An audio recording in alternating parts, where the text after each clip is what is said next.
વડોદરામાં કાયદો અને વ્યવસ્થાના લીરે લીરા ઉડ્યા છે। દિવાળીપુરા વિસ્તારમાં બુટલેગરે ઉજવ્યો જન્મદિવસ। જાહેર રોડ પર 2 કારના બોનેટ પર 11 કેક કાપી। વાયરલ વિડીયોને લઈને પોલીસ હવે હરકતમાં આવી છે। બુટલેગર સંજય ઉર્ફે કૃષ્ણા રાજુ માળી સહિત 6 લોકો સકંજામાં છે। પોલીસે તમામ આરોપીઓને કાયદાનું ભાન કરાવ્યું। મહત્વનું છે કે વડોદરા શહેરના દિવાળીપુરા વિસ્તારમાં રહેતા બુટલેગર સંજય ઉર્ફે કૃષ્ણા રાજુ માળીનો કાયદો અને વ્યવસ્થાના લીરે લીરા ઉડાવતો એક વિડીયો સોશિયલ મીડિયામાં વાયરલ થયો છે, જેમાં બુટલેગર જન્મદિવસની ઉજવણી કરતો નજરે પડ્યો। તેના સાગરીતો સાથે જાહેરમાં બિયર પાર્ટી કરતો જોવા મળ્યો। જાહેર રોડ પર ફટાકડા ફોડીને વિસ્તારને બાનમાં લીધો, જેનો વિડીયો વાયરલ થતાં પોલીસ હરકતમાં આવી।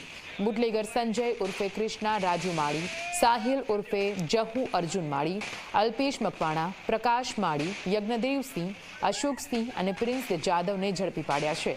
તમામને પોલીસે કાયદાનું ભાન કરાવ્યું છે। બે અલગ દ્રશ્યો આપ જોઈ રહ્યા છો। એક તરફ જુઓ કેવી રીતે જન્મદિવસની ઉજવણી કરવામાં આવી હતી, અને બીજી તરફ આપ જુઓ કરતૂત બાદ કેવી રીતે કાયદાનું ભાન કરાવ્યું પોલીસે, અને હાલ તો ઘૂંટણીએ છે આ તમામ આરોપીઓ।